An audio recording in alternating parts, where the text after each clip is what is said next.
of School Commissioners, and I invite all that would like to join to rise for the Pledge of Allegiance.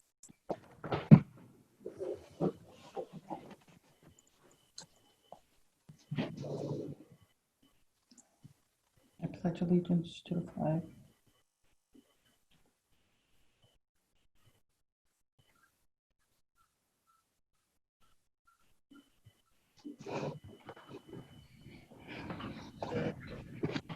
Okay, so next item on the agenda is roll call, and I'd like to have the clerk secretary note that all commissioners are in attendance, and along with student representatives as well. And so the next item on the agenda is the approval of the agenda, and we needed to make a couple of late minute changes. So I would like to make a motion to amend the agenda. First, to add a second personnel or a personnel addendum under item B under the consent agenda that was sent out through email to board members. And then under communications, there will be a communication that we received from David Walk and also from the Vermont School Boards Association. And then under central office reports, Bill Olson will give a graduation update before he does the summer hiring protocol. And I believe that's all of the amendments to the agenda. No, there's the nutrition one, the food service. Oh, the food service, yes, and that is under the consent agenda. Under the consent agenda. That's the food service that you received. It's just the update for the food service for next year, extending the contract. Okay, so we have a motion on the floor to add those items to the agenda. Is there a second? Second. Okay, any questions? All those in favor? Aye. Aye. All those no? Okay, since there's consensus, the motion passes. So the next item would be our consent agenda, which includes the minutes from the previous meeting, Personnel Memo 611, and the addendum, and acceptance of the Idea B grants and the food service selection. So all those in favor of the consent agenda? Aye. Aye. Aye. Aye. Opposed? Okay, the motion unanimously carries. Thank you. And the next item on the agenda is approval of bids. And there's a computer purchase bid for RCPS. I'd like to make a motion to accept the bid for the purchase of 77 HP EL books, laptops in the amount of $72,688. Okay, Hurley has made a motion on the computer purchase. Is there a second? I second. Any discussions, questions? Seeing none. All those in favor? Aye. Aye. Aye. Aye. Opposed? Seeing none, that motion carries unanimously. Okay, so the next part of our agenda is communications. And first of all, I'd like to recognize Haley, who I don't know if Haley hopped on here, our outgoing student representative. I think she's an attendee. Okay, so we want to thank Haley for her service to the board the last couple years. and, keeping us in the loop with what's going on the ground in the schools. And we wish her well in her next adventure and endeavors. And Betty and Sherry from the central office will be coordinating getting your token gift to you. So, a round of applause for Haley. Really thank her very much for her service the last couple years. Great. Okay. And I'd also like to welcome new student representatives. So Isabel LaFemina is on the line here. She'll be the incoming junior representative to the school board. So welcome to Isabella. And we look forward to having you and working with you over the next couple years. And of course, Hannah Salamano is stuck with us again for another year, and we appreciate her service and again, look forward to the next year. So thank you to all the students for participating. And then, let's see. So I am going to turn the communications over to Clerk Pensack. And we have what she mentioned, the VSBA statement condemning systemic racism. There was a joint effort between the School Board Association, the Superintendent Association, and the Principal Association. And so she's going to read that out. And as she mentioned, also a statement from our outgoing interim superintendent, Walk. So Commissioner Pensack. Okay, so we received this from the Vermont School Boards Association, the Vermont Superintendents Association, and the Vermont Principals Association. And it was dated June 2nd, 2020. And it says that the Vermont School Boards Association, the Vermont Superintendents Association, and the Vermont Principals Association strongly condemn the systematic violence, societal marginalization, and oppression that has been put upon Black, Indigenous, and people of color since the founding of this country.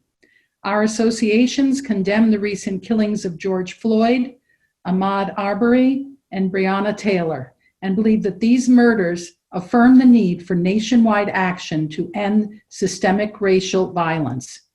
These most recent atrocities point to a much larger implicit and explicit marginalizing that is not new or isolated to law enforcement. As leaders of Vermont's education systems, we recognize that public education in general and public education in Vermont is not immune to systemic oppression and racism.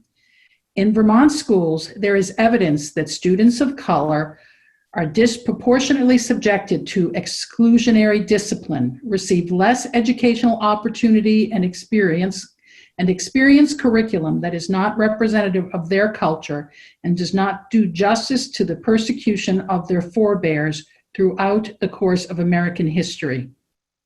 As leaders of Vermont's education systems, we have a duty to recognize and address our biases and engage in necessary conversations about Vermont schools' complicity in systemic racism. We have a duty to support and stand with our faculty, staff, and students of color.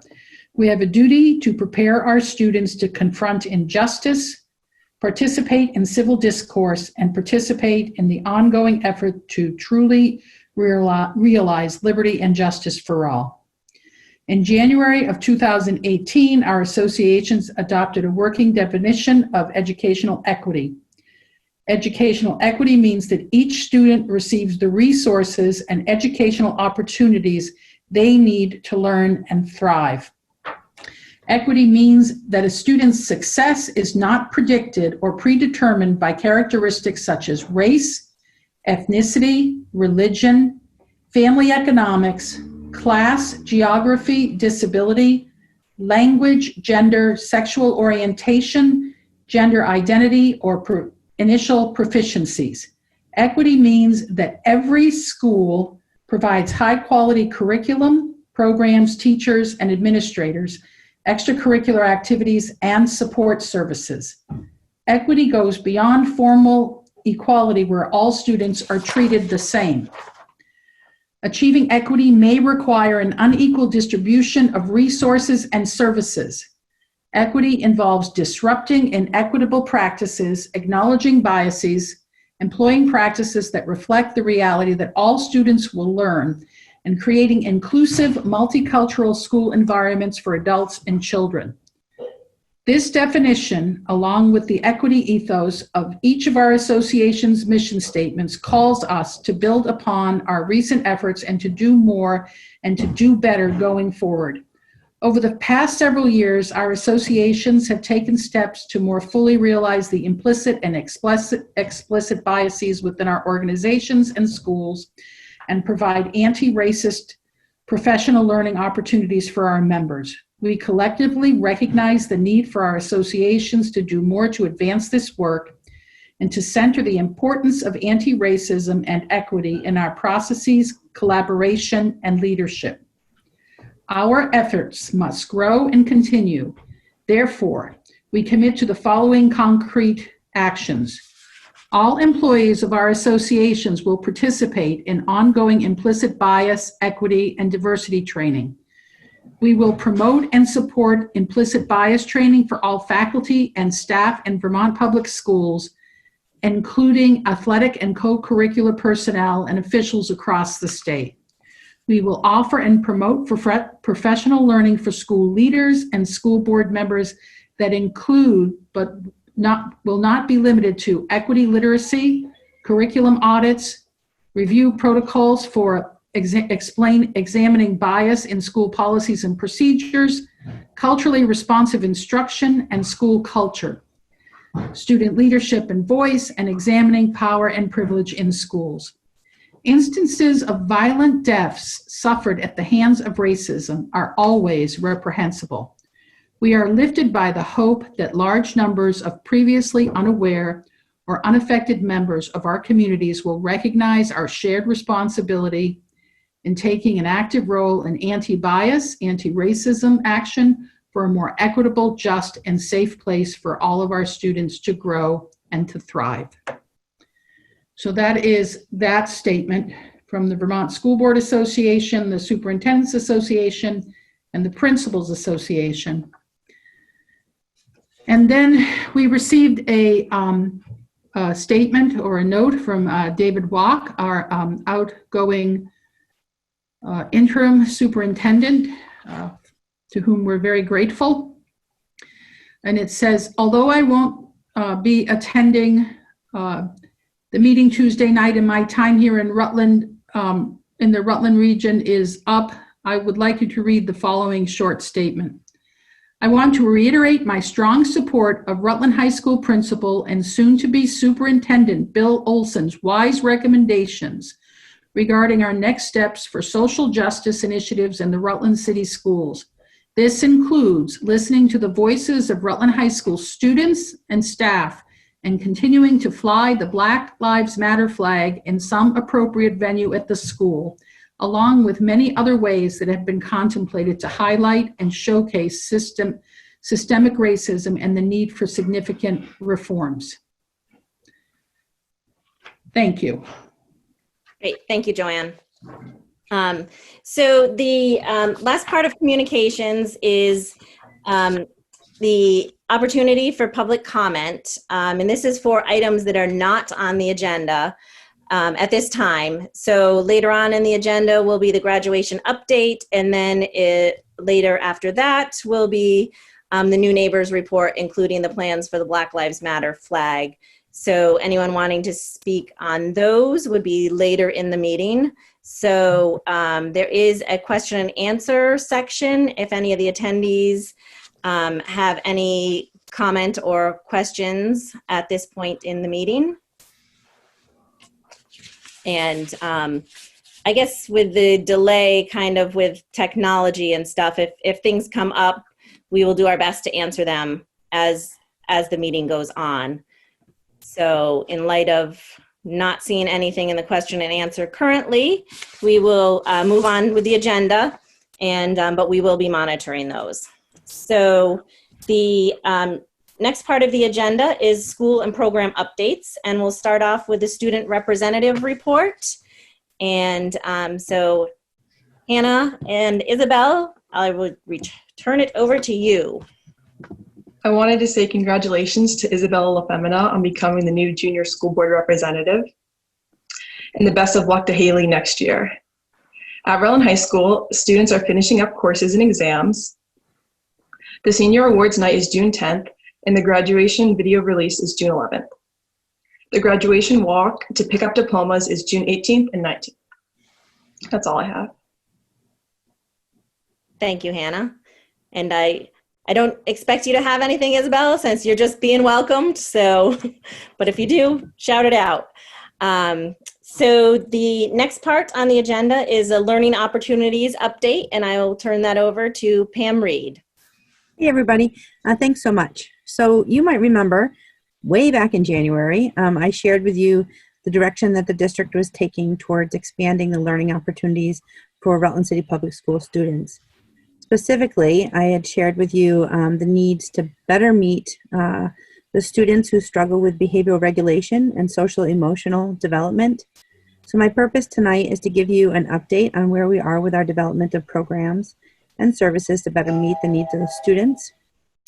So for our primary and early intermediate school students, we have developed a program that will be located at the Pierpoint Learning Center. That's the building across from Northwest Primary. The building has been the site for our collaborative classrooms with Head Start for the last few years.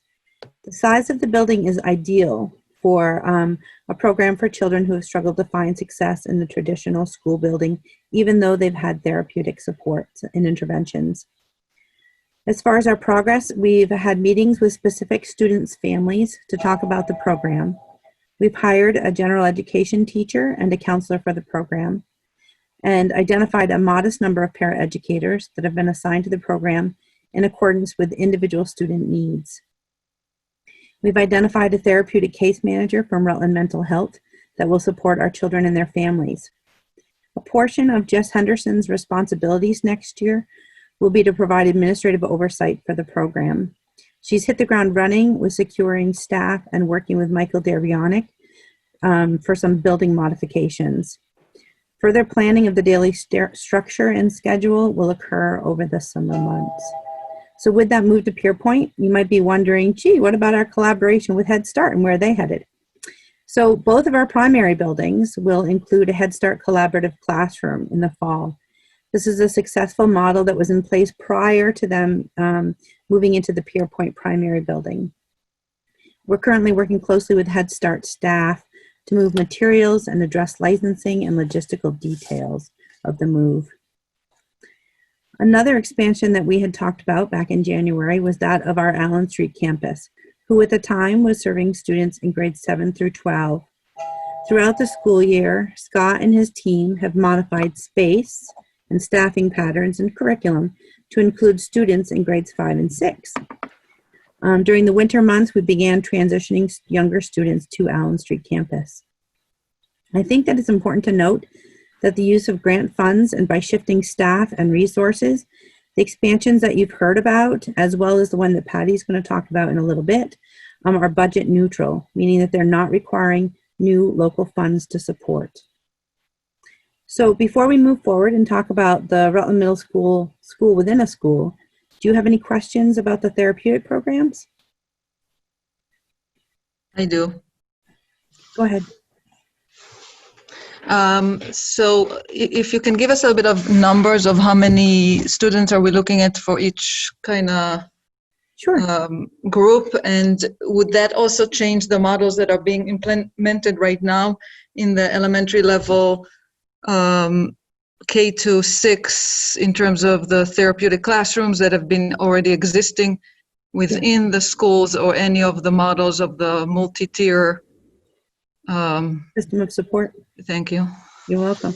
Sure. So yeah, we will continue to have the therapeutic or multi-age classrooms within the buildings, as that's part of our continuum of placements, and we have a number of kids that are successful.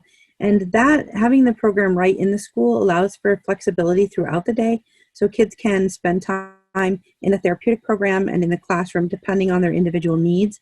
So this is an expansion for kids that even with those supports and services within the school have continued to struggle. Right now we've identified 9 to 10 kids for the Pierpoint program. We have added 7 students to Allen Street campus, but other kids have transitioned out of Allen Street. So our numbers have stayed about the same with 30 kids, a little between 27 and 30 kids at Allen Street total, grades 5 through 12. What, is that okay if I ask one more? Of Sure, course. When we were talking about it, and I may be confused with kind of the timeline and stuff like that, when we were talking about it in over the winter, I think there was also a discussion about potentially that the new expansion will allow to place students that have been placed outside our district and bring them kind of back to the district. Is that something that we're looking at, or is it, am I completely off target? No, you're not off target at all. So we only have a couple of kids that are in out of district placements. Right now, they're finding success. And so just while we start the program, I think it's important that they continue that rate of success with hopes that they would be able to come back to our traditional programs quicker. However, we have been able to avoid sending several students to out of district placements because we've developed the program. And would there be like any looking at like the kids that are at Pierpoint or Allen Street expansion of how they are going to possibly be successful enough to then transition back to the regular buildings? Yeah. So we, when a student moves to an out of school placement, we always talk about what goals students have and what goals they need to achieve in order to come back or back into the setting. Allen Street has had a couple of kids successfully transition back into the school setting this year. So that's always a part of our conversation. I did a thorough look at the behavioral data for our students at Allen Street campus this year, and the growth has been quite profound on the decreasing the number of students with major behaviors throughout the year. Thank you. Any other questions about therapeutic programs?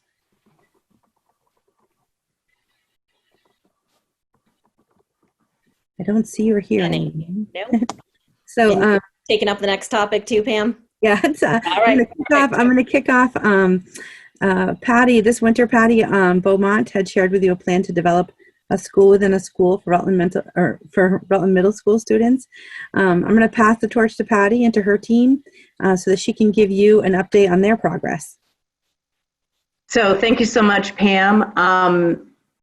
And thank you so much to the school board. I'm sorry, I'm looking at the screen while I'm trying to, so thanks so much to all the school board members for providing us an opportunity to again come to you and kind of share in a little bit more detail our school within a school, which we are going to call our Bridges program, hence that slide.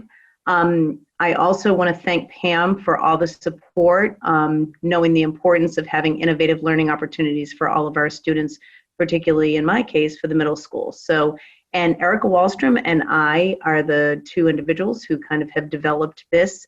Erica is going to man the slideshow for us, and the two of us will go back and forth talking. So I also want to thank Dave Walk for allowing us to persevere in our efforts, because he really was a wonderful support through this whole, through the inception of this whole idea and to what we have today to present. So this idea began because we have a population of students who felt disenfranchised and didn't engage. They didn't feel like a part of our school community. So you might ask, who are these students? Well, if you can for a minute, imagine the student who arrives to school late, like every day, or maybe way too early. The kid who constantly skips class, or the kid who interrupts class constantly, but regardless of how many times you ask that child to leave, they stay in class. Or the kid who's screaming obscenities in the hallway, and then the opposite, the kid who won't talk to you when you're in the hallway, no matter how much you try to engage. So that's who we imagined as we designed the Bridges program. For them, every day is Groundhog Day. And that's pretty interesting right now. This is the cycle that we're looking to break. So when Patty presented back in January, our name was SWA, so School Within a School, and that was just sort of a holding name as we created the program. And since then, we've come up with Bridges as the name, and it really came out of the idea of a metaphor in the fact that bridges are things that connect. They connect borders, like the Crown Point Bridge that you're looking at right here, connecting people from New York to Vermont. They take us over impassable areas like water or train tracks or things like that. So if you think about our program, what we're really trying to do is bridge those middle years, which I'm sure many of you remember as being maybe a bit uncomfortable and awkward at times. And so how can we help students transition through this time in a really meaningful and powerful way? We're trying to put in place structures that will help students be able to navigate challenges that they may have experienced in education and in learning, and so that they can proceed onward to their next education level, their next endeavor, and becoming productive citizens. So that was the metaphor, and then the acronym came from that, and we really looked at what are the goals of our program, and so we want to build resilient, interested, determined, growing, and engaged students, and that's the premise for the Bridges program. So as we were talking about this, Erica introduced this book to me by Carla Shalaby, which is Troublemakers, Lessons in Freedom from Young Children. And this is obviously an excerpt from that. If you haven't read it, I would suggest that you put that on your list of reads. It's very interesting. And so we took from that this notion of the canary in the coal mine. Although we had a particular criteria in mind for our students as we first thought of the Bridges program, we realized that, like the canary in the coal mine, these are the kids who are most susceptible to the rigidity of our traditional school system. They're the students that we need to wrap around the most in the present, but they're also the students who teach us as educators those really important lessons on the best educational practices and programs for all students. So we see the Bridges as a program that would really benefit all learners in that it's best practices and it's innovative and engaging. However, the ones that are going to most benefit from it are the ones that are struggling learners at Rutland Middle School. And so we want to kind of help you walk through who we sort of envision as these struggling learners. Because Bridges is not meant for every student. The district already has many systems of support in place for learners with challenges. So this table, I'm just going to walk us through, kind of outlines that fine line of the students that we're thinking about that would really benefit from this Bridges program. So it's a student who would struggle to follow accepted social norms, but under guidance and with teacher direction, they would be capable of appropriate behavior when participating in programs in our community throughout Rutland. It's the student that might struggle academically, but students or teachers would see them as like, oh man, they have so much potential, they're just kind of not reaching that. But they are interested in their personal growth and they want to improve. So they are still invested in learning. They might struggle to engage in the learning process, but they are ready to engage. They're the ones that ask questions in the hallways and are excited when projects happen or guest speakers come in, and they are able and capable and ready to engage in their learning. They are the students that struggle with the scale and the scope and the structure of the school day, but they're open to smaller learning environments. And we've seen this actually in this sort of remote learning. There are many students that are really actually thriving when they are taken out of the stressful social situations. They are students that might struggle with the structure of the day. They have other obligations, maybe siblings in the morning, or they're helping family members at home at different times, but they're able to adapt to changes in daily routine. So Bridges would be going out into the community some days, we would be working in the classroom other days, they'd be working on projects. So they need to be able to kind of go with the flow and be able to adjust to those changes. They might be a student that actually finishes work really quickly and becomes kind of bored in your regular classroom. And so they need that individualized challenge and the variety and the ability to go in new directions and new pathways. So we envision an innovative educational program untethered to the traditional schedule that focuses on connecting students with real-world learning opportunities in the greater Rutland area using integrated units of study. And to this end, we designed some guiding principles. So those pertain to equity, personalization, and community. First, regarding equity, we want to address inequities to support all students. We want them to obtain academic and social success. That's why they're in school. That's very important to us. Secondly, personalization. If we think about Act 77, the personalized learning portion of that act, making deliberate connections with individual students' readiness, interests, and passions is part of what the state has put forward to us.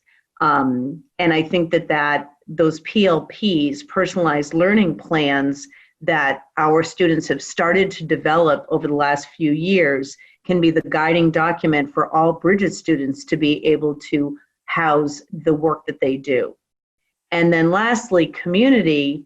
The small size would promote those strong connections, more like a family connection between the learners, the educators, and then the greater Rutland community. And we're looking at a ratio of about 1 adult to 10 students to ensure that small size continues.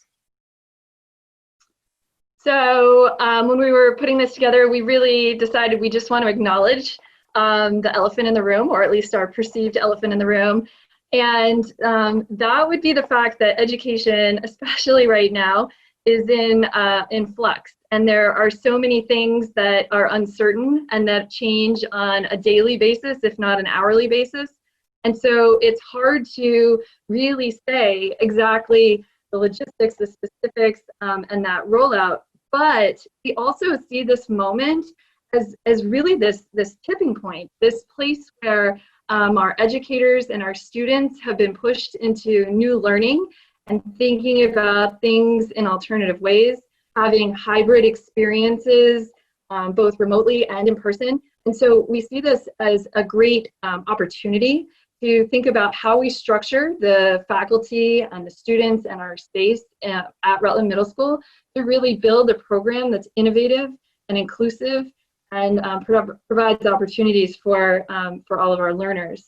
So with that in mind, we recognize that it's really a challenge, but it's an endeavor that we really believe is worth pursuing because the benefits are really, they're great. The potential for this program is huge, and it's going to benefit our students, all of our students, but especially our canaries that need our support the most.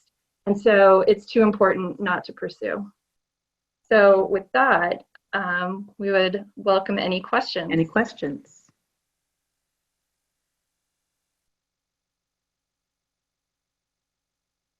Kevin.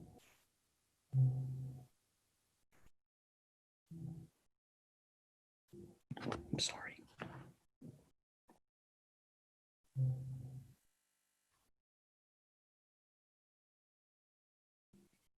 I'm trying to, okay. How many students are we expecting in this program, and what kind of faculty ratio are we talking about? So we had talked about 20 students as being the kind of top number. At first, we'd hoped to have 10 students, Kevin, so we'd have one adult with 10 students, or one adult starting with 10 students, and then eventually 2 adults with 20 students. So that's that 1 to 10 ratio that I talked about. Because we would be starting this later than we anticipated, and we were looking at grant funding for one of the adults, because we would have a teacher who was a humanities teacher and a teacher who is a STEAM teacher. So one teacher would come from within our teaching pool right now at Rutland Middle School, and then one would be hired through a grant monies that we'd already kind of tagged for that. So I think that answers your question. Okay. Are there any other para-educator level people in the classroom, or is it just that one teacher with 10 students? Well, last year we had looked at having a paraeducator because we had somebody in our staff who could take that position because they're regular education dollars. These wouldn't be special education dollars. Right now we don't really have that, but I think that we could creatively figure out a way to utilize a couple of our paraeducators. One I think still does have regular ed dollars associated with them. So, or we could also look at some of our unified arts teachers and see if we could creatively utilize their talents to help support us as we look at those integrated projects that we would be working on. I'm just thinking that if you run into a crisis with one student, it's difficult if there's only one adult in the room and you have to stop everything for that student and the others are unattended or anyway. Yeah, you're absolutely correct. And so at this point in time, having the two adults with whatever number we have of students would probably be the preferable number, because obviously we would be taking students off site. So that would be necessary. Yes. Yeah. I have a question.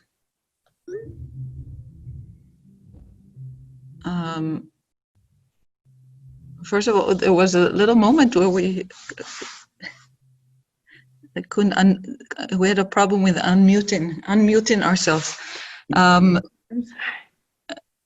have a question about how is there any thought, I know it sounds really exciting and kind of new and needed and all of the good things. Is there any thought about how we're going to track the success, or if we're talking about the middle school in relationship to how kids then transition to high school, or kind of things that we have been tracking all along, readiness and ability to transition into the high school programs or anything like that? Any type of oversight into how the program is doing? Absolutely. Not only would we have the typical student reflections and those kind of things, but we would still have students taking their benchmark assessments as they would be, as kind of students in the regular curriculum, if you will.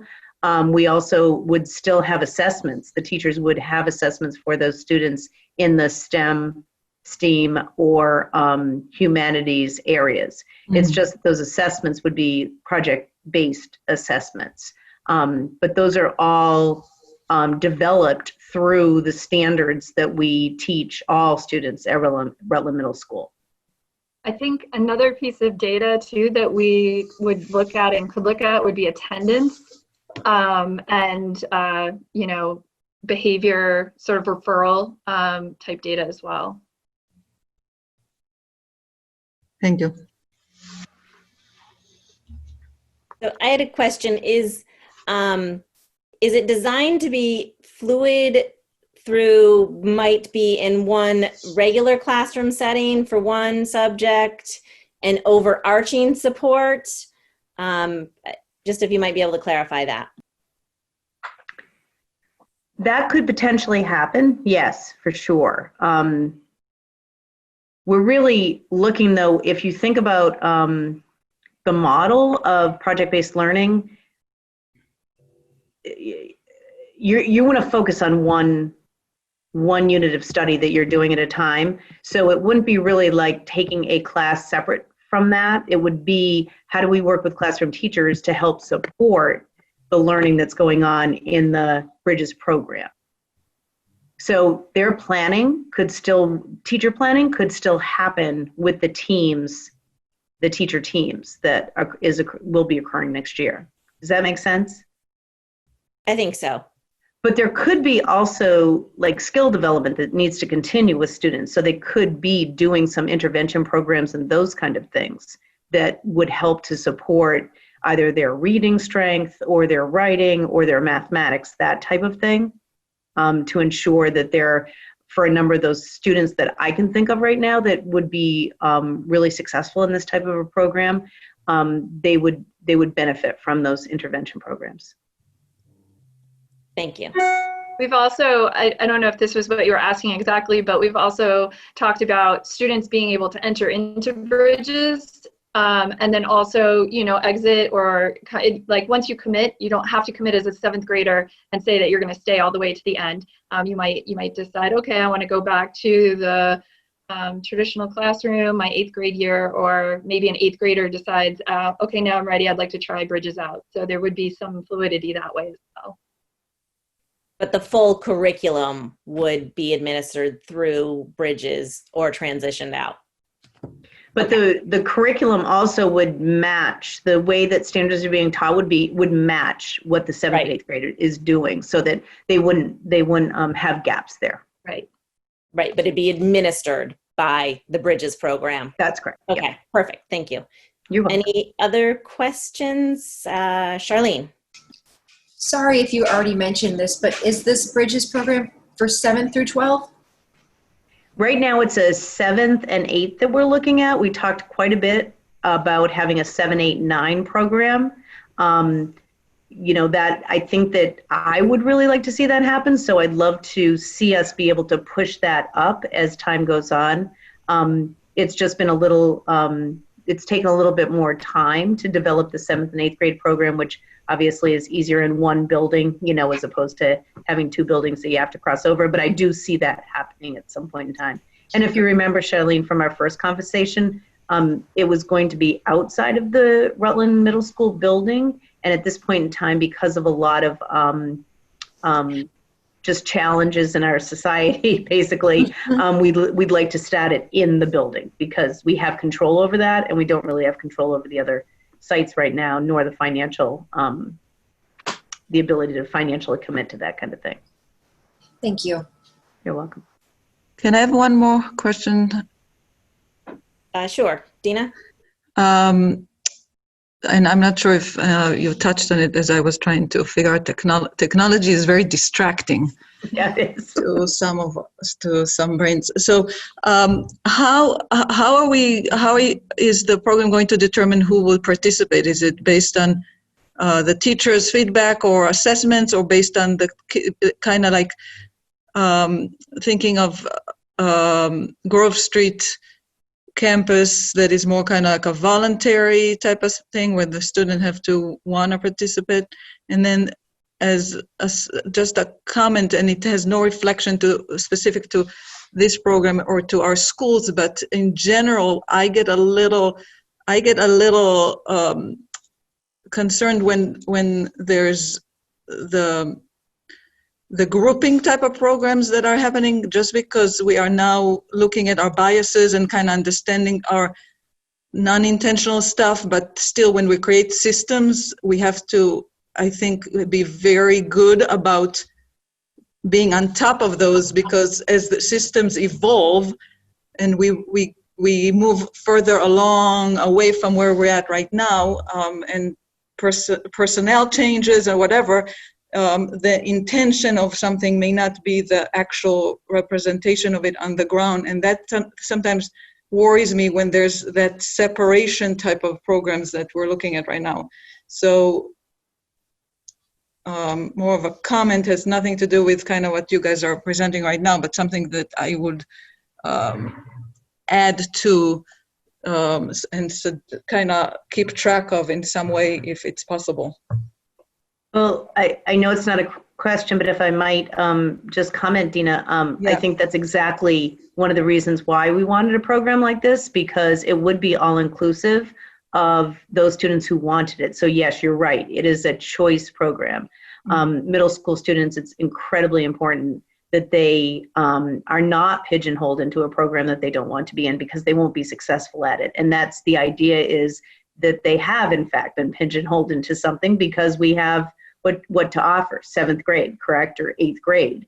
So this is a way of looking at it a little bit differently and offering a different opportunity to those students who obviously we might be saying to them, hey, look, you spend a lot of time in the hallway.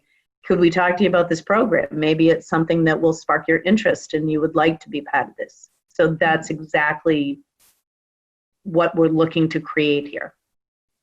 I would also add too, it's not, by having it in Rutland Middle School, those students can still be a part of the Rutland Middle School community. So it's not like, oh, you're in this other program that's separate. So whenever we gather for assemblies or celebrations, even lunch, cafeteria, they would still be able to socialize and connect with their peers, so that transitions in and out of the program would be a lot easier for the students as well, in that social realm as well as the academic realm. Thank you, guys.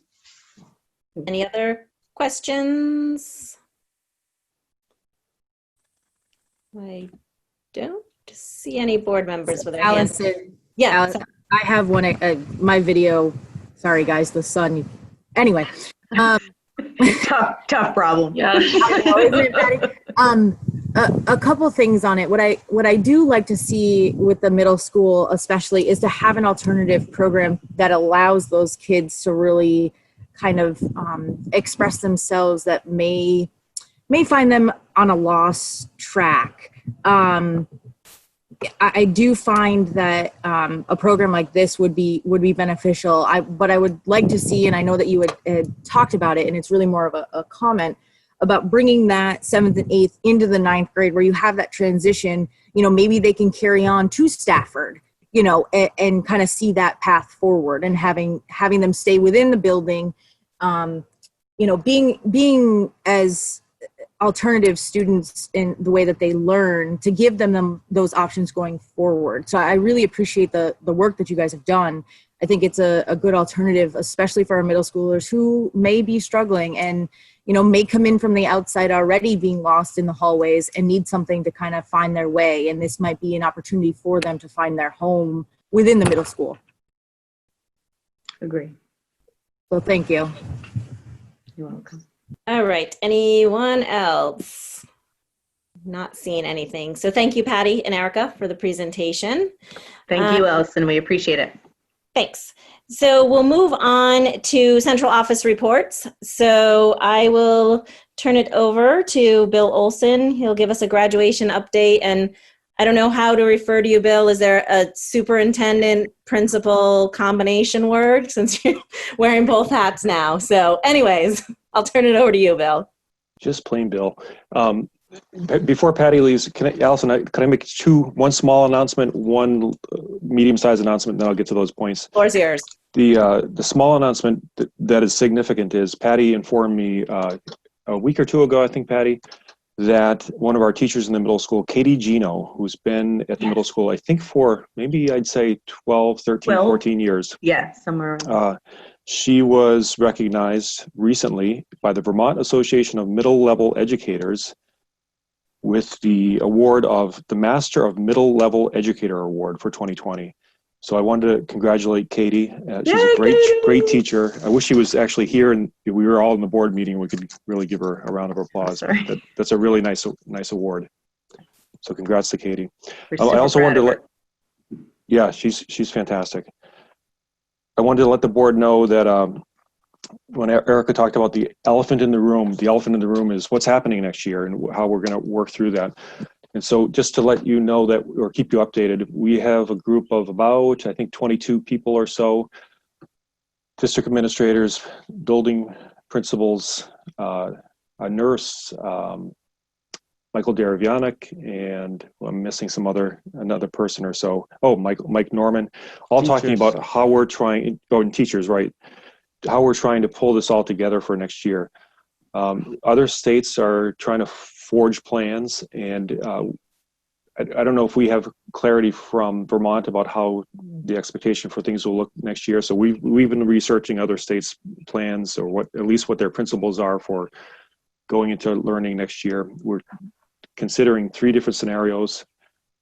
If we were fully remote for some reason, like we are right now, if we were fully in person in the building, and then if we were in some kind of hybrid setting, which I think all 3 of those possibly are out there for us to run into next fall. So we're trying to think about all the different contingencies for that, talking about things like how do we instruct, what the daily structure looks like, operations, health and welfare, and how we deal with technology. So you've heard us talk about this before, but I just wanted to kind of fill you in that conversation is going on.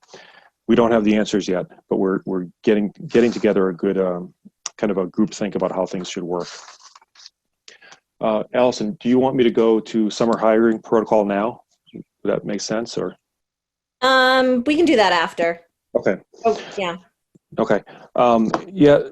The board wanted me to give an update on graduation and what we're doing, and I think I talked about some of this before, so I don't want to bore you with the repetition, but what we've talked about when we went into school shutdown in the middle of March, it became pretty apparent pretty quickly that we were going to have a situation with graduation. How do we deal with that? And so we tried to plan ahead. I think we had a good foresight to see that we would be in a tough situation like we are now. And we said, look, what are other schools doing? How are they addressing this? How are colleges addressing this? And we tried to follow the model that was out there around the country. And I see a lot of high schools doing this, and all, if not most, or most if not all colleges are doing the same thing, where we created a virtual ceremony. We hired a videographer to really recreate step by step what the ceremony looks like. So they filmed speeches. They put in different components to bring in personality to the event. We have an hour-long graduation ceremony that will be shown on Thursday night at the time that graduation would have happened live. That will be 6 p.m. And it will be on PEG TV. That is now channel 1095, and also on our website.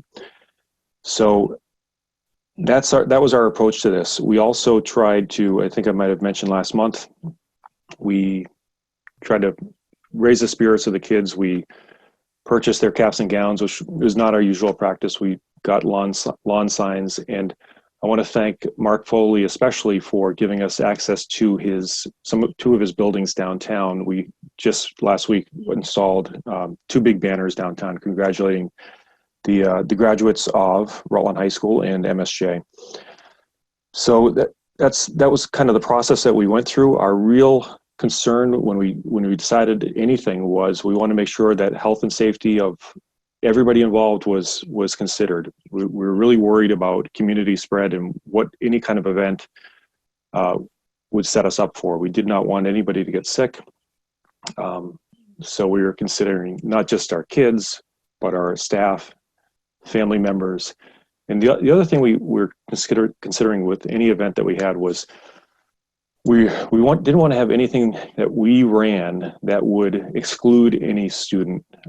So we had talked earlier about the possibility of running a parade, but we were worried about the before and after our parade, and even in the during of the parade, where we might possibly put a kid in a situation where they get sick, or a family member where they get sick. We also worried about the equity issue of either maybe I don't have a car that I can use, or maybe for some reason I can't participate in that event. We also were trying to consider we have a number of kids who would be compromised pretty easily if the virus is spreading. So we wanted to make sure that any student would not be put in a position where they had to make a decision to either participate in this graduation event or risk getting sick. We just didn't want to have that happen. So that was our thought process through the whole thing. And our idea ultimately, though, was also to celebrate our seniors and all the hard work that they did. We understand there certainly is a loss. It's hard to lose these things. But it's the situation that we're in right now, and I think we've tried to make the best of it. And I find that the students that we've talked to have been really good about really sacrificing some of what they would have achieved for the health and safety of the community. And on May 28th, the AOE guidance changed a bit, and they said that I personally feel like it was sort of a hard to understand message. They encouraged in-person events up to 25 people. And so we thought that just really wouldn't work for us. I don't know how we could have managed to even create an event that would be up to that number without, trying to include everybody that we need to include. So we did follow, we looked at what MSJ did something like this, in Burlington High School did something like this, where they are allowing for, Burlington High School allowed for a diploma pickup, and we're going to create a stage in front of the high school next week on the 18th and 19th. We've scheduled students into different time slots through those 2 days, and they'll be able to come up, one car per family, come up, have a chance to walk across the stage, receive their diploma. We have a photographer working for us who will take a picture for them, and they'll have that opportunity to, have pictures taken. It's not quite the same, but it's something that I think we think aligns with our goal of trying to make sure everybody's safe while celebrating. So I think that's kind of it. I hope that people will watch tomorrow night. We have an awards ceremony that's also on PEG TV. That's channel 1095 again. That's at 7 o'clock.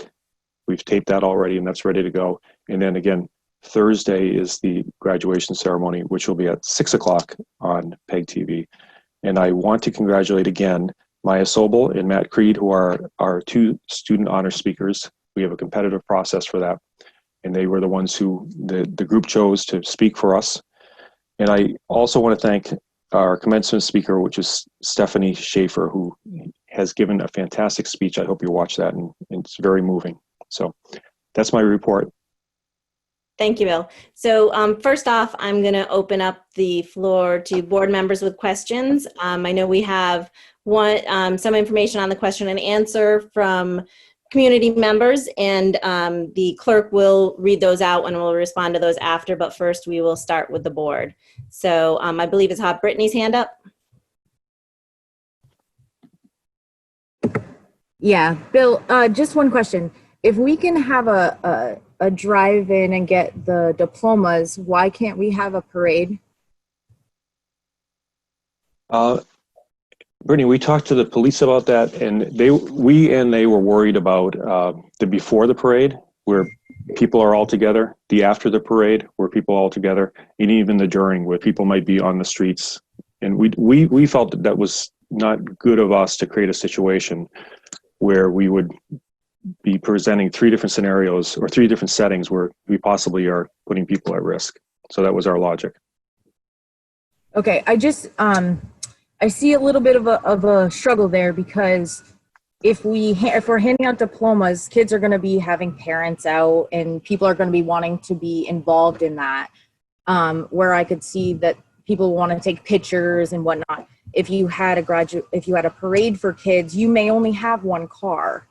I'm a little taken back at the fact that we can have the rally, which is totally something we should do and support, and yet we can't have a parade to allow the kids to be in their cars to kind of go around. So I'm a little bit, I can see where I got some pushback from parents with respect. Absolutely, they were right on. That might be something that we should kind of look at. If the police is willing to do that type of diploma pickup versus a parade where kids are literally going to be in their cars, we might want to think about that.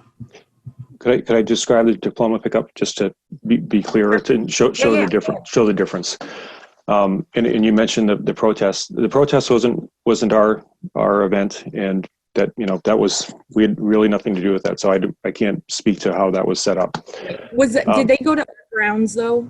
I did hear that. Did they come? Yeah, they did come on they went to the flagpole, right?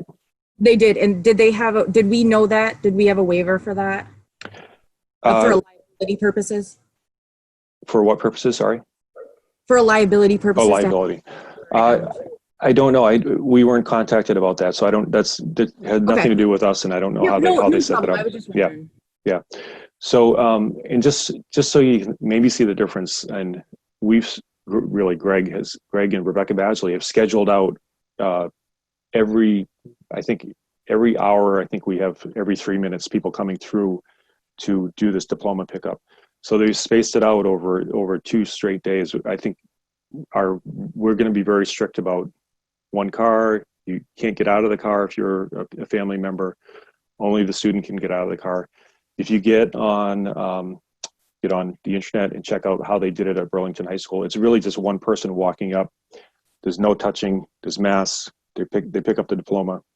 They get back in the car, or they take a picture. They get back in the car, and that's it. So we think it's a pretty safe event. It's slightly riskier than just a video, but it's less risky than a parade. Okay, any other board members have any questions or comments? Joanne? My only comment was that I was really concerned at the protest because I know most people seem to be wearing masks, but they really weren't social distancing, and I would be worried about that in any public gathering. So I don't know that we should use them as our example. But Brittany, I get what you're saying, and I'm certainly also get what the parents are saying as well. But absolutely. I'm worried about a spike in what they have up in Winooski. I'd be very worried about that coming here. Right, absolutely, and I totally understand. And I guess too, with the Black Lives Matter, if anybody knew that it was going to be on the grounds, and then we didn't get a waiver, so now we've opened up ourselves up already prior to allowing graduates who are actually graduating from the high school. And please know that I am all for. I was just in San Francisco and partook in demonstration, so I am very much so in support of that. But if we can't allow our school's graduates to get together, and yet we may have known, and I don't know this, but that they came onto the grounds, now we're liable regardless, because it comes back to where it was located, and the location would have been on the grounds, and we didn't have a waiver for that. So there's 2 issues in my statement on that. There's 2 issues of we had them on property, there was no waiver done. And we can allow them to get together, but we can't allow the 2020 graduates to be in their cars with masks on to have a parade. That blows my mind. That blows my mind. Because I think we're doing a disservice by saying it's okay for the BML to be in a group on the grounds, but and have some masks and not have masks. But we can't have our graduates celebrate them by having a parade around town. Think about that, how that looks as if you're a senior in high school or a parent of a senior who may have supported both or didn't support both, however you may see that. But I really think we really need to consider that. Now, granted, I will have you know that obviously I was at a distance. Clearly, I was not in the city of Rutland for the protest, but everything that I saw and everything was done peacefully. It was very well done. But if we knew that they ended up at the high school without permission, we're already liable. I don't know that we can practice law at this point. Maybe we talk to the lawyer, but I get your point. Let's, So I'll take back over the floor here. Thank you, Joanne. So I see, I believe Hurley has his hand up, and I'm not sure if you did, Kevin. Okay, I got Hurley and then Kevin. Thank you. I took a lot of heat about the lawn signs because, as I was told by multiple parents, that apparently Mill River did their lawn signs with pictures on it. They had it down to Alderman's. Proctor did their lawn signs with pictures. They had them in front of the high school. West Rutland, Fairhaven, all the same. And yet we didn't do those same. It's highlighting those graduates along the football field right at Rutland High School, where it's highly visible for traffic, and doing that. And I did take that was one issue I took a lot of heat on as a board member, because they felt that we were not recognizing them. We recognized Stafford, but we did nothing else at that high school for them. Okay, and Kevin? Bill and all of you who are involved, I want to give you credit for taking into consideration all the complicated issues that are involved in this situation, and especially the safety, because I think in a lot of these public gatherings, the safety is not taken as seriously as it needs to be. I was at the protest, and it was not especially well organized, and it was not especially safe. Almost everybody had masks, but social distancing was not happening. And you're right, I don't want to do anything like that. And I agree with you, Bill, that the problem with the parade is not so much the parade, but the gathering beforehand and the gathering after, and the organizing of the whole thing. That would be a huge thing to put together. And I just don't think that's realistic. I think we're doing a good job with what we have done. I drove through Pittsford and Brandon the other day, and there are signs along the road of all the graduates, and I'm reading them as I'm driving along, and I'm realizing that I'm veering into the other lane. So I'm not sure that the signs along or the photos of the graduates along the side of the road is a great idea. I think we've done a pretty good job, and I'm really looking forward to the graduation. Thank you. Okay, any other board members? Can I just make a quick Sure, Dina. comment? I think for me, kind of hearing from, and we received, I think all of us, pretty good amount of emails over the course of whatever days that this has been going on, and the situation that, you know, is not something that is familiar to any of us, really. I just think the take-home message for me would be, and you know, I appreciate the parents and students voicing their thoughts and beliefs and passion towards what they want to see their kids having. I think this is what we do. This is the process that we have to take, you know, and not everybody agrees on everything, and ultimately we have the administration has to make the decision of what is the most safe and best case situation for what we have been dealt with, the hands that we've been dealt. I think the take-home message for me, if we can learn something from this, is that maybe get the parents and students more involved in the decision-making and the process and the communication of it, so there's more input and understanding of the rationale behind things and how to include them a little bit better in all of that. And I totally understand, as many things are in the air at the same time. So this is not pointing any fingers, just kind of like a learning opportunity for moving forward, because I would think that we will have more curveballs coming at us as we proceed towards the next year and over the summer and all that. So Great, thank you, Dina. Anne? I just wanted to thank Bill and administration. It's a tough position to be in. Appreciate all the input from parents and kids. And I know if it was my kid, I would not want my kid choosing to be compromised or going to their graduation. So I appreciate the way it's being done. I think it's going to be awesome. Thanks. Great, thank you, Anne. Any other board members? Charlene? Hi, I also wanted to just kind of put on the record for maybe some parents or students who may be listening. I believe, you know, there is a protocol on how the board handles correspondence that comes to us. So I don't want anyone to feel that if they do not get responses from all the board members, that we're not taking your concerns seriously and feel your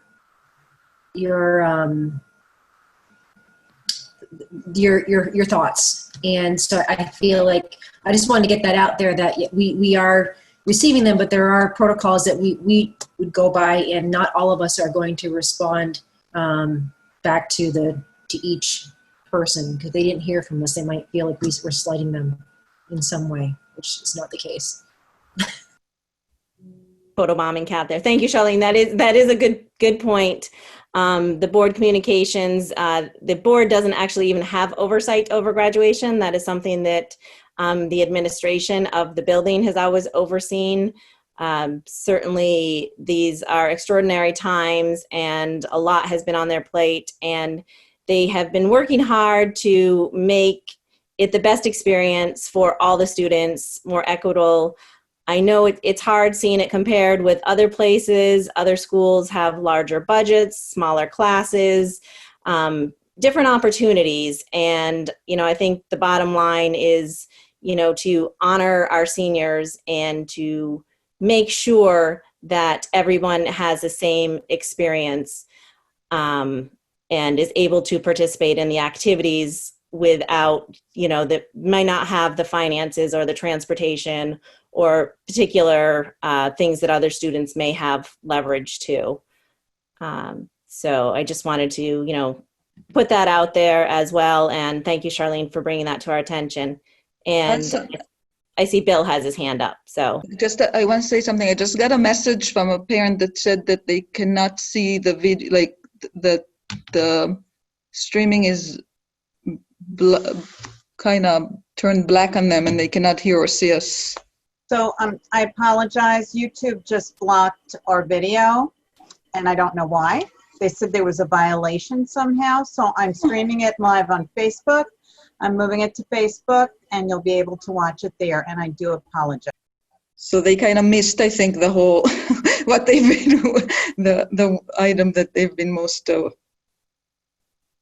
waiting for. We've got a few new questions in, so people must have been able to still be. And yeah, they did the question first, and then it blocked out, like as we were explaining. Okay. So when Charlene was talking, it blacked out? Just before, just a little bit before, I think. Okay, so I think, we're okay going on because Bill had given the update, and Bill had his hand up, so I will hand you the floor, Bill. Just two more quick things. One is there is a parade that I guess is being organized by some parents, which is fine. That they can do that. I just want to make clear that's not a school event, and it's not part of what we're trying to organize. I'm not against it, but that's their event. And the other thing I was going to say is just to be clear about communications, we did work with this senior student leadership on this as we were trying to make those decisions, and kept them informed all the way through. We emailed the whole senior class a couple different times, and we also communicated with the parents, and all that stuff is still on the school's front page of the website if you want to take a look at it. But I agree, try to involve as many people as possible is necessary. We did try to communicate as much as we could to try to make sure people understood this is what the state is saying and this is what we feel are safety concerns. So just try to be quick with that. Great, thank you, Bill. So I will turn it over to Joanne as clerk. She is going to read out, I believe we got a couple comments and maybe a couple questions. Okay, so the first comment comes from Kelly Parker, who I believe is a Rutland City parent. And she says, I appreciate your efforts, but I wish that there had been better communication, particularly with the parents. So I don't know if someone wants to address that, or if you feel it was already addressed, Bill, or. Yeah, I mean, like I just said, those we sent, I know for sure, 2 emails out to the class and emails out to the parents, and that those letters are on the school's website, so you can take a look at those if you're missing them. Okay, the next one is from also Kelly Parker, and it is, thank you for allowing us the opportunity to address the board this evening. I just want to take the time to thank Commissioner Brittany Kavakis for getting back to both my son and I when we raised concerns about graduation last week so quickly. within an hour or so of receiving our email, she responded and got the ball rolling. As a parent who encouraged my son to get involved, I will admit that I was disappointed that he didn't hear back from more of those he emailed. I would also like to thank Deb and Chris Creed, who have been closely following the State Department of Education website and were aware of the changes to the guidance regarding end-of-the-year activities, encouraged many of us to get involved to make our children's graduation a more personal experience. I would like to thank Dawn Marie for designing personal signs for our graduates and developing a GoFundMe page so parents and friends could contribute. Maybe you could tell us where that is. And I would also like to thank Lynn Hemingway for organizing the graduation parade to honor the class of 2020. Although it was not organized by the school, it would be nice for it to be included in the graduation announcements to ensure all of our students are aware. Lastly, Rebecca and Mr. Schillinger, who I know have worked to pull together a drive-through graduation next week, and anyone else behind the scenes. I think it's important to point out what a strong community we have, and if we work together, we can achieve great things, but in order to do so, communication and parental involvement is essential. Thank you. Was that it, Joanne? No, there's another one from Kelly Parker, and it says, and who opened the gates? Is that referring to the protests? I think that came when Brittany was talking about them getting waivers. And I don't believe we have gates that block off the school from the parking lot entrance. And I think that's where they were. I don't think they were on the field or anything that we do have gated. Does anybody? Oh, yeah, I think she'd contacted me. I believe she was talking about, they were told that if they were to bring that parade in through the school, that they would be met there at the gate. So they were wondering, this is where that I really had to do some thinking about the Black Lives Matter, how they got onto the school grounds and how the parade couldn't go into the school grounds. So that's where that's coming from Kelly. I think it may go with the use and that school isn't open on. So did we have a use? So no one was there? Did we have a use permit for the Black Lives Matter? Not that I know of. It was not, the school didn't sanction it or authorize it, so I don't know how they would. So then, but we just. Okay. I have a request from Joseph Anderson who wants to answer this question live. Oh, okay, good, perfect. So Bill, could you please allow Joe Anderson? I accidentally clicked that. I was just reading the question. I did not mean to click to answer live. I'm sorry. Well, do you want to answer? Okay. Can I just take the floor back? Okay. So I think we have a couple different issues going on here. And I don't think we necessarily need to pit the protest against graduation. That's, apples to oranges. And so I think we should return our focus to the graduation and the questions that are on the table for that. So were there any others, Joanne? Yes.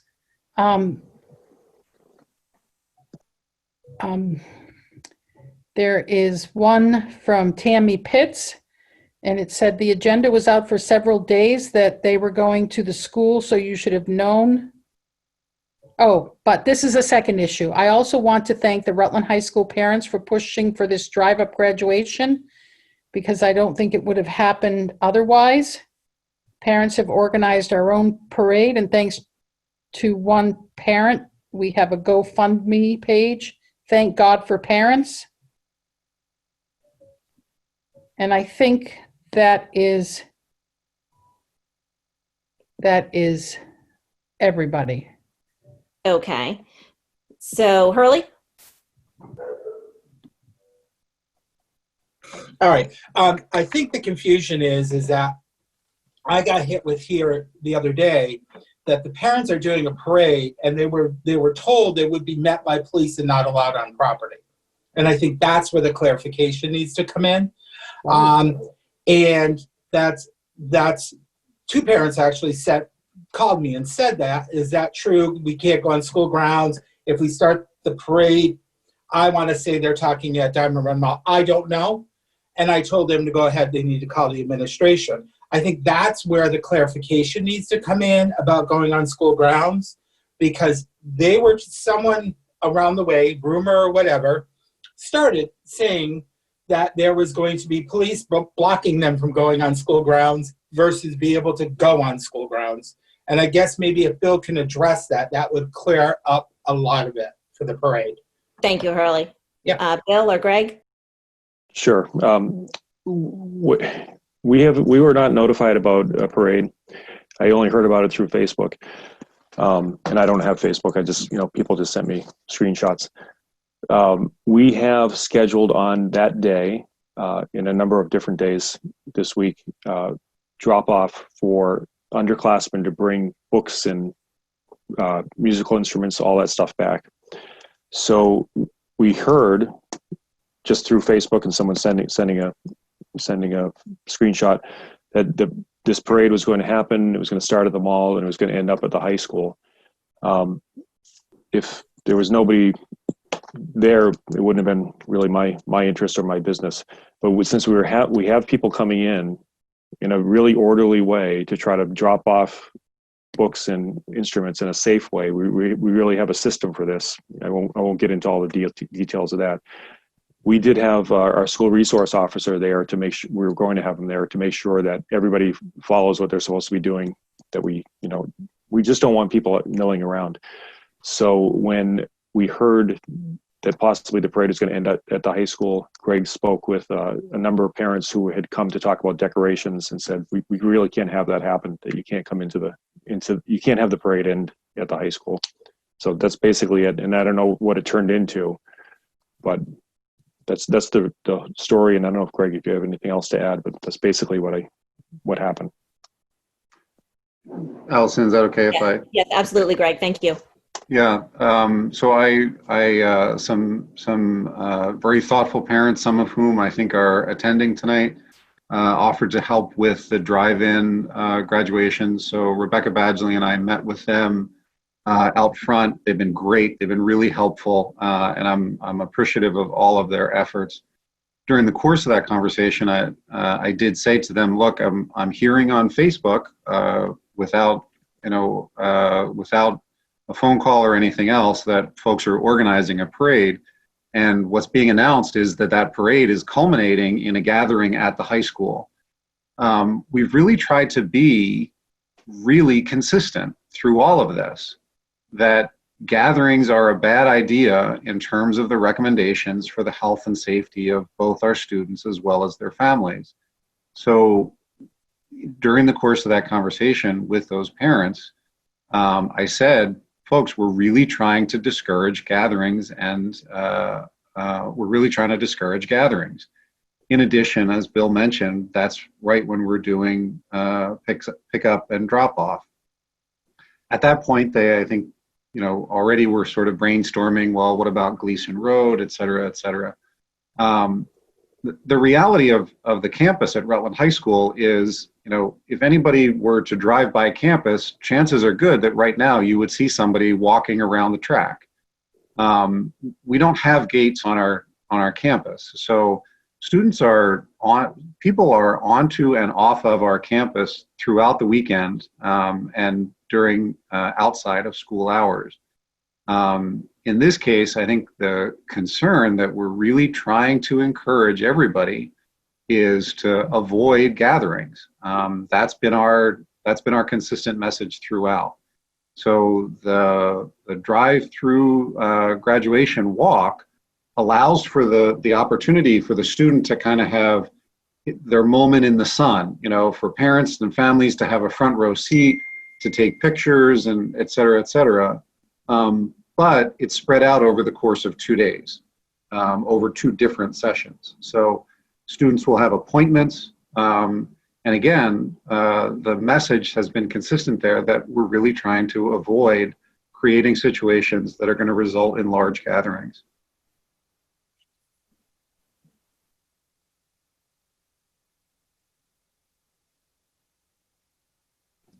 Okay, sorry. I am hunting down a charging cord because my laptop's about to die. So, so I thank everyone, the administration, their input for that, the parents for reaching out and helping and making things happen, and trying to do what we can best for the kids.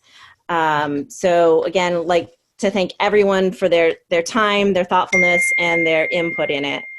I think someone's telling me Michael has his hand up. Yes, if I may. Yes, sorry. That's okay. If I may, for any parent who wants to have this parade, I really have no input as to the restriction or the approval of that.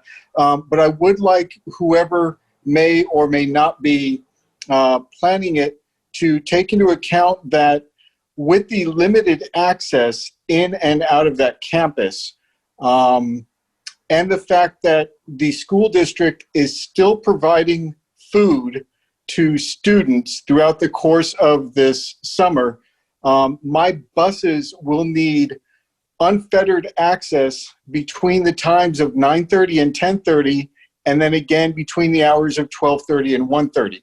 So for whoever may or may not be deciding that they want to arrange this parade, if they've not been dissuaded from doing so, please understand that we are attempting to feed the underprivileged of the city, and we really need to have access during those times. Great. Thank you very much, Michael. Sorry, did I miss anyone else with this technology? And okay, so the next thing on the central office reports agenda was the summer hiring protocol. So I don't know if you want to address that, Bill, or if you just want a motion. Sorry, Allison. Yeah, we have about, I think, if I have my notes right, 6 more positions that we're working through. And usually when that happens, by the end of the last board meeting, we ask for a motion for the superintendent to hire during the summer months. And those people will be hired, and then it's approved at the first board meeting in August. So I have the motion. Okay. So Dina? Motion to authorize the superintendent to notify the board via email of potential hires during the summer month.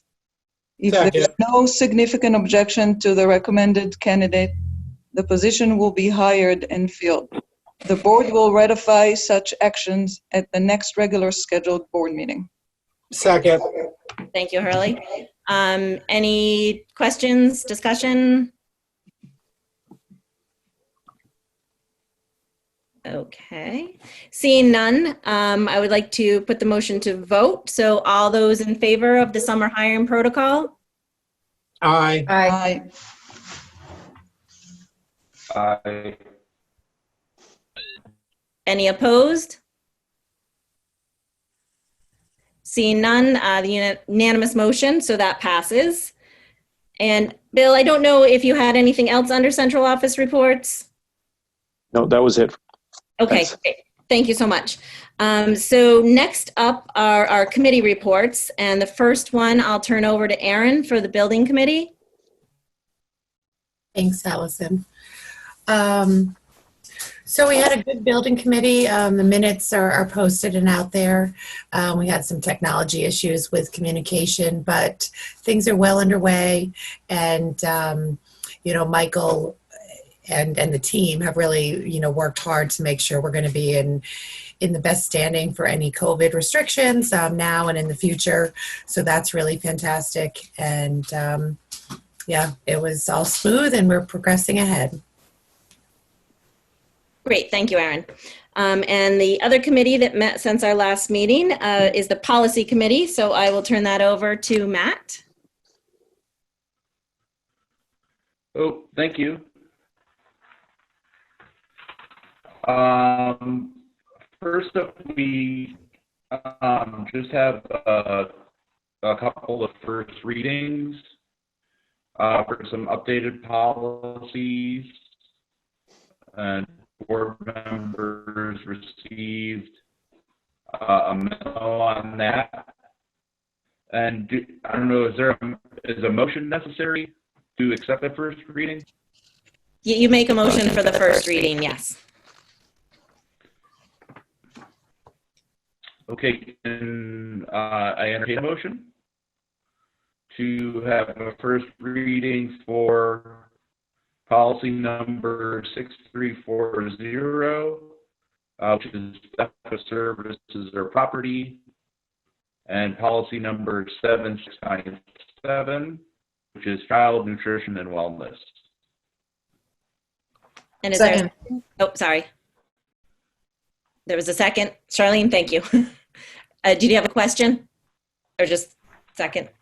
Okay. So that is the first reading. I mean, anyone that has questions or concerns, we could bring that up now, but also this will come back before the board for a second reading. So work could be done or communications to the policy committee in the interim as well. So any questions or concerns? Okay, seeing none then, all those in favor of the first reading of policy number 6340 and 7697, all those in favor? Aye. Aye. Aye. Any opposed? Okay, unanimous, so the motion carries, and you can review those again, and they'll be coming before us at our next meeting. Okay, so then, yeah, sorry, Matt. Oh, we have a couple other items. Okay. So one of the report that the committee had a discussion on the Black Lives Matter flag to inform potential work on policy number 3140, is flag display. Joe Anderson from New Neighbors shared a proposal that's been made to administration to fly the Black Lives Matter flag during Black History Month each February. The policy committee would like to now take a look at policy number 3140, and I am ensuring there are clear policy guidelines in place, and then allow administration to develop procedures for decision making on specific flag display requests. Okay, thank you, Matt. I think it was a little hard hearing you there. The minutes are available, and the discussion you were talking about will be coming before. I didn't know if anybody wants to comment on that. I'm sorry, Matt.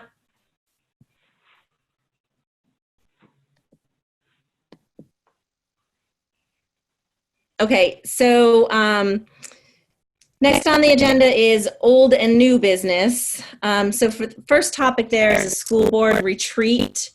It's on there as a school board retreat date, which I actually have not got that far yet. So typically we'll have a retreat, in the summer months, typically in August. Oh. So we'll be looking at putting something together, and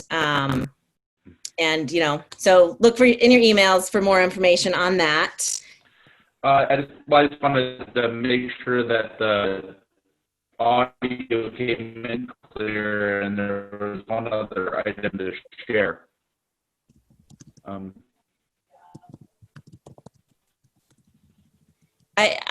Sorry, I can't understand you, Matt.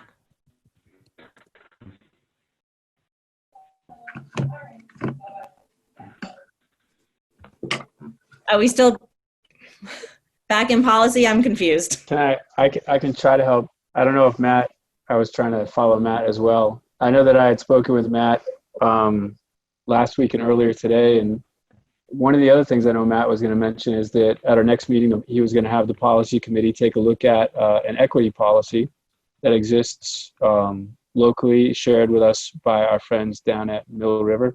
And the idea is that as we continue to look at how we go through our policies, how we conduct our business as an organization and a board, we do it with an eye on equity. And so that would be on the next policy committee agenda, Matt was saying.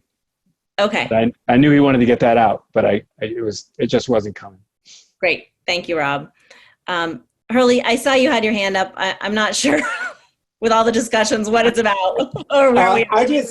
I just looking at the retreat, I would ask that we take part of that retreat and maybe even do something jointly, maybe not at that retreat, but at somewhere with the Board of Aldermen regarding the taxes and all and increases and all of that.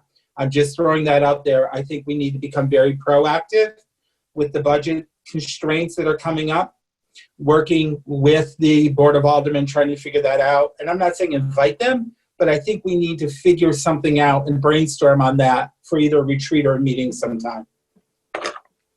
Okay. So the next thing on our agenda then is the Rutland High School New Neighbors Report. And Joe Anderson has been hanging out with us for the evening. And I believe he and Greg and or maybe Bill have an update for us on their conversations and plans. So I will turn the floor over to them. Thank you. I think Joe and Greg are going to take it, right? Yep. Great. Thank you. First, I would like to say thank you for having me. I know it's kind of late in the agenda, but thank you. So basically what we've talked about with the policy committee was the addition of a new flagpole, which will serve as a place for student voice, specifically on the topic of social justice. And with that, the development of a policy for students to raise the flag, which would go through administration of the school, but be created by the policy committee, obviously, sorry. And then another thing was the raising of the Black Lives Matter flag every February during Black History Month on the new pole, which would be located between the red and the white wing, ideally, in the little patio area of the library. And another thing was the creation of a student faculty equity committee in the 2020 to 2021 school year to work with education of the students on the aspect of social justice. And this would be a district-wide committee. And finally, the installation of a new permanent art installation during the 2020 to 2021 school year, exemplifying the school-wide mission of taking action and social justice. And ideally, that would be above the ramp right in front of the theater. Thank you. Great. Thank you, Joe. Greg? Just to thank you, Joe. You hit all the high points. Thank you. A couple of things just to add on. We had a good meeting on the 26th, both the building and the district administration, along with members of New Neighbors, Joe included. Just a couple of additional details on some of the points that Joe had pointed out. There's an existing equity committee in the high school that has done work throughout the current school year. The idea would be that committee would continue their work in the coming year, and then also we would add student voices to that group of to that faculty committee. So the change there is to take an existing effort and to include additional faculty work. To include additional student voices to that. Also, the process of developing a procedure. I've been doing some homework, and there are other schools that have procedures where student organizations make the proposal to fly a particular flag for a particular period of time. So the idea would be to develop a procedure and to make that happen. Also, just to make folks aware, in some existing work that's been done and work that's still upcoming, for our GIN conference, the topic was inclusivity.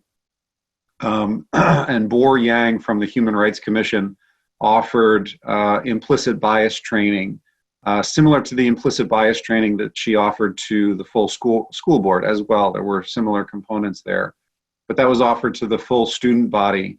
Every member of the faculty will complete that same training before the end of this school year, along with a facilitated discussion about that. And I believe Bill is leading the effort for that to take place across the whole district, so that we can then begin next year with what we're sort of calling implicit bias 2.0, to kind of take that work to the next level of, okay, so what are our ongoing efforts going to be? And if anybody has any questions, I'd be happy to take those. Curly? I keep hitting the wrong button. Joe, thank you very much for your presentation. I was the one, because I had a parent had a concern that I felt was valid. And she said, I understand that the New Neighbors works with, you know, trying to do inclusiveness and all of that, and they have the Black Lives Matter flag. But what about the LGBTQ community? Why aren't we flying the rainbow flag? Why is this organization, this group, only focusing on that? I couldn't answer that for her. I was the one that requested this report, because that came to me by a parent with a concern. She has a daughter, apparently, who is in a same-sex relationship, and felt that they are getting some of the same things that are occurring to those of different races to her. And so when I went on the line, and I went to look, because there's clubs online, and there was no description of what the New Neighbors group does.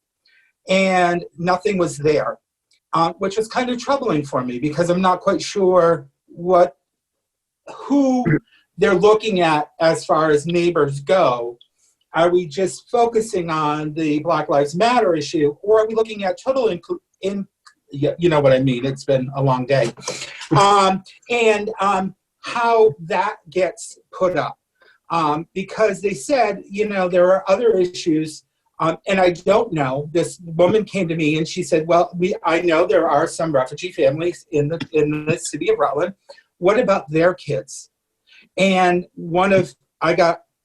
shortly afterwards, I got a phone call from another parent who was of Indian descent, and said, my child feels that the focus is on the Black Lives Matter movement, but what about us who are feeling also minimized too? Hence, I went to the thing and I asked for what the New Neighbors group does, because I don't know that parent about the LGBTQ. I'm aware, I think, that there is a Gay Straight Alliance in the school, but I don't know if I should send her child there. I don't know if the child should be sent to the New Neighbors, or is the New Neighbors just one thing that they're looking at, one focus? That's where I need some clarification, and I think that's where my point was coming from. Nothing against the flag, nothing. I support it 100%, and in fact, I was at the protest on Sunday. But I think there's some other groups out there that are starting to feel a little bit minimized, and how we can prevent that from happening. So I think best to answer that would be, you know, Bill or Greg, and I think that's part of the whole point of having another flagpole, is to be able to leverage that and the student voice. But I will turn that over to Bill or Greg. They both had their hands up. I'll let them shoot it out. Oh, that's me. I'll just start quickly. Just history of these clubs, Hurley. They come and go, and a lot of them are sometimes started by a student. They might go to a teacher and they say, "I'd like to start a club around one of these topics." So sometimes they last as long as the kid who started it is there, and sometimes they last as long as the advisor who has the energy and personality to keep them alive. They really do have lifespans. New Neighbors started as an effort to help with the Syrian refugee resettlement a couple of years ago. That was actually Greg's daughter and another girl who helped start it, and that was their focus. As that they did a number of things when that was around. When that program got put on halt. We talked about having New Neighbors be something that could be like, there's a club at Burlington High School that is an equity and diversity focus. And so that was kind of what they were going to take over. I did talk to the advisor. Joe, you can correct me if I'm wrong. Some of the things that New Neighbors did this year, they volunteered with to clean up properties with the Rutland Housing Trust. They organized childcare. They did tours for Freshman Open House, a fundraiser for Vermont Cares. They did work with Habitat for Humanity, food baskets for holiday food baskets with another club in the school. They helped with the Veterans Day Assembly. They helped organize that. They a benefit fundraiser for Dodge House was supposed to happen, but then COVID hit, and then they were supposed to also present at the GIN conference in 3 different workshops, and then weren't able to do that in person. They also donated money to the hurricane in Puerto Rico, and so there's a lot of different things that they did. Joe, I don't know if there's anything else you want to add to that, but that's kind of how I think it shifts its purpose from time to time. I think your points are valid, Hurley, and I think that's kind of what Greg is talking about, and Joe, about trying to develop a process for how if we're going to recognize student voice, and it has to tie to the curriculum and it has to tie to the vision statement, how do we do that? And I'm glad, I'm hearing all that, and I'm glad. And how do we get that out there to the community that the New Neighbors is just more than the Black Lives Matter flag? And I think that's part of the issue that I was trying to read between the lines that she was really trying to focus on. And I think hearing that's wonderful.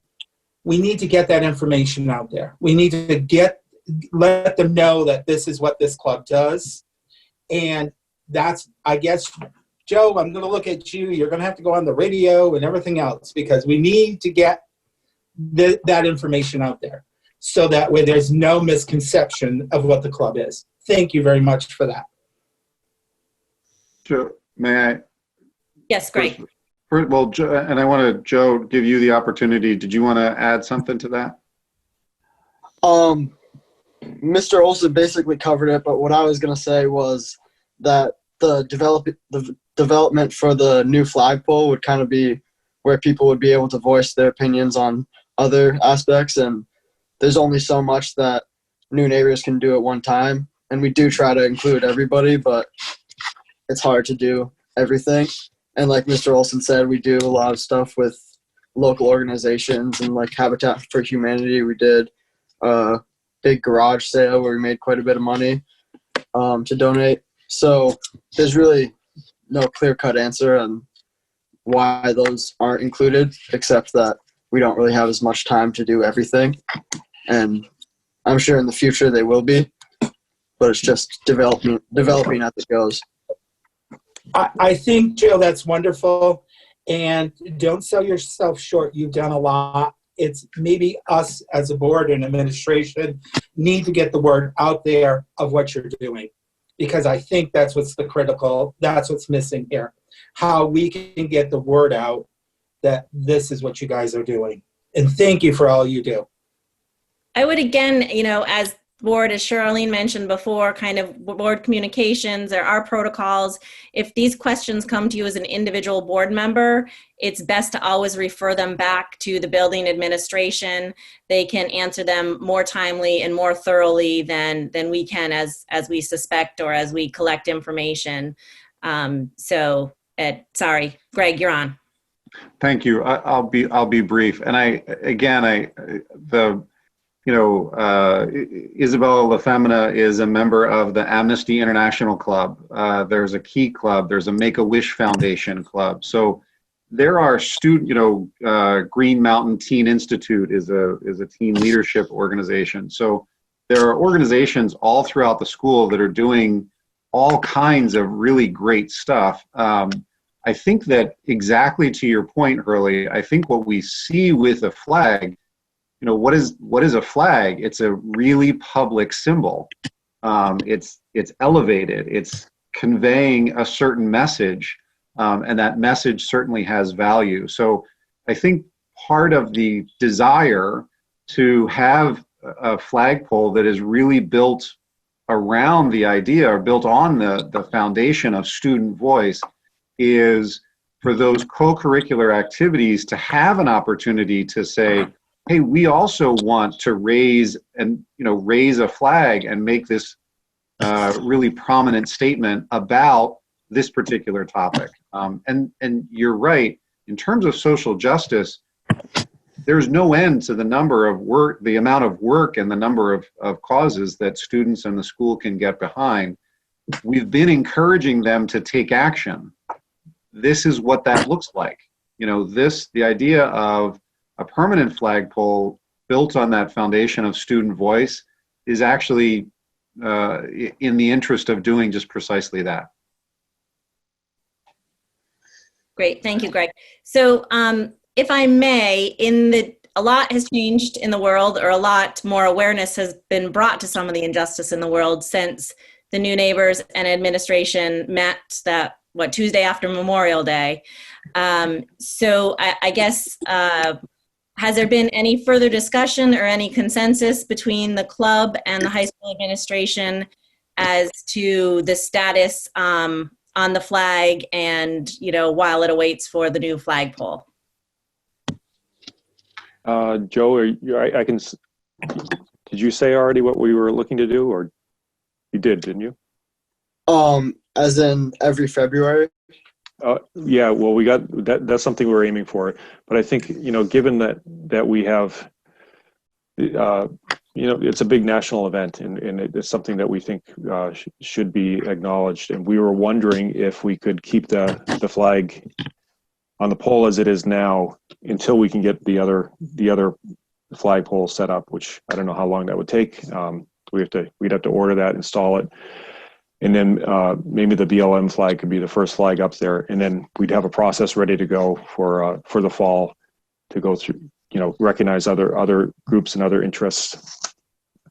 So we're basically saying, we're suggesting we'd like to keep the flag up there for now until we can get that other pole up. I would like to make a motion to keep the flag up there, especially with whatever things going on.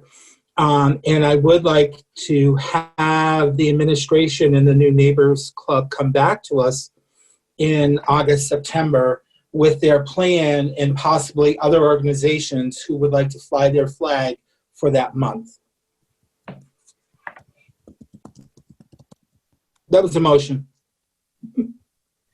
Second. Can you repeat that? Sure. I'd like to make a motion that because of the national events, that the flag remains flying, that we would, that the administration and the New Neighbors group come to us in September meeting to let us know what the plan is with the new flagpole and other groups and their schedule of flying other flags too. That's all. I'll second. Okay, so we have a motion on the floor and a second. So any discussion? Joanne? I guess I don't understand. I was under the impression that they had just told us, I guess I'm looking for clarification, that they were going to come up with a procedure for flags and student voice. And so I guess I don't know that we need a motion because the administration has made that decision already. That's true. That's true. So I guess, Can I ask a follow-up, Allison? Yes. I guess right now, though, the flag isn't coming down like right now, which is what I keep hearing from the public, which I don't know why they think that, but is that true? That's the question I wanted to ask. So I'll leave the clarification to Greg, as he's been working with the New Neighbors Club and will be overseeing the flagpole and the clubs and the high school. So Greg. So I think the clarification is, when we met, we developed a procedure to put up a new flagpole, develop the plan to put up a flagpole, develop a procedure, et cetera, et cetera. I think what's necessary is, we serve at the pleasure of the board. The board has made a motion and taken a vote to have the flag up for a certain period of time. Really what we need is the board's permission to leave it up beyond the motion that was made previously. So the suggestion that Bill made is, I support it as well. I think that there's not a new flagpole right now, but there was a specific board motion that said for this number of days and now for this month, and then that's over.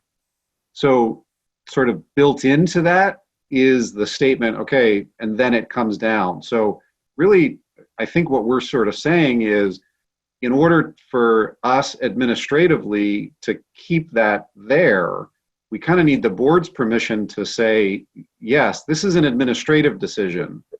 And the flag, the board motion has kind of expired. It's now in the administration's hands for that to stay there, and then a new flagpole goes up. That would be the first one, and then we would begin the process of working with student organizations. And Greg, I think that's what I was trying to infer. Hurley, there's other people waiting to have the floor. Aaron? I was just clarifying my motion, Allison. Aaron? So, I think Greg really stated very clearly that we do need a motion. And I think, I don't know if we want to rephrase the motion, but for simplistic purposes, we leave the flag up until these, consensus of the school year.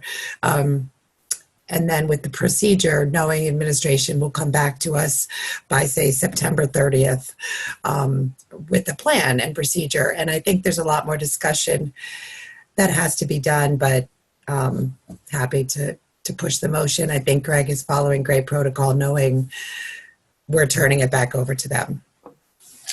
Anne? Hi, thanks. To me, I'm hearing a policy is the board's responsibility. Procedure is an administration process. And I'm hearing kind of a confluence of two different things. It would make sense to me in my head if there was a motion to leave the flag up until I think what you're saying, until the additional flagpole issue is all solved, and then and that's the motion. After that, we let the administration handle things.